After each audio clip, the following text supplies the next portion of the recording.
All right, I'm going to start this off. I want to welcome you all here. But first and foremost, I want to put this out there because I know the question is going to be asked. We are going to exercise the option on RGIII, the 016 option. So that took place this morning. We talked to Robert. We talked to the agent. And very positive feeling in the building right now. So with that said, we'll go ahead and rock and roll. Well, can we get some more details on that, Scott?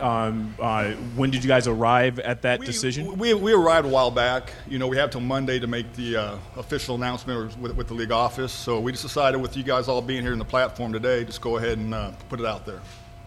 So, yeah. What went into the decision making? Obviously, it's fully guaranteed for injury. He hasn't been able to stay healthy. But what did you see that made you feel like this is a guy we want to make? He's a good football player. He's got good tape out there. You know, everybody knows what he did in 2012 when he was Rookie of the Year, Offensive Rookie of the Year. You know, in this full off season, you know, second year in the system, but being healthy, being able to go through the off season, I'm looking really excited, looking forward with all three quarterbacks and just watching them as phase 2 gets going on the field, and I can start watching them move around and watch them make plays. Okay, to the draft, if I could. Been a lot of talk about the possibility of trading down from the number 5 spot. I think you mentioned that you'd take phone calls on it. When you're making a decision like that, you know, you've got an offer. How do you balance? I guess quality versus quantity is what you're looking at. How do you make that call? Yeah, a lot of times if they're calling us to move up to our spot and we're moving back, we have the leverage. So what I can do is say we're going 5 spots, say we're going 8 spots, say we're going 15 spots. I can kind of look at the board, get an idea who might be there.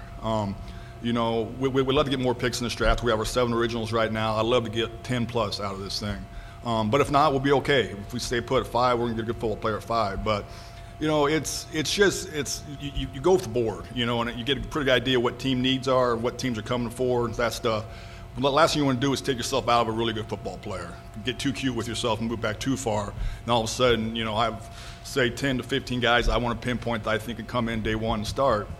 You go too far back, you can lose out on some of those guys. So you got to be careful. Do you know? Is it a gut feeling? Is what it comes down to, or do you use the point system at all, or anything like that? Yeah, no, it's gut. You know, and they got a value chart for points. You know, say if they want to come to 5, they owe us this, and this. A lot of it's gut, but also we've done a lot of preparation for this. And our board's almost completely set. Next 2 afternoons with the coaches, then it will be set. But yeah, it's a lot goes into it. You're just not going to do it. And we'll talk scenarios prior to Thursday, Friday, and Saturday. People might be calling and sniffing around about the pick. Scott, obviously you've been active in free agency on the defensive side of the ball in particular.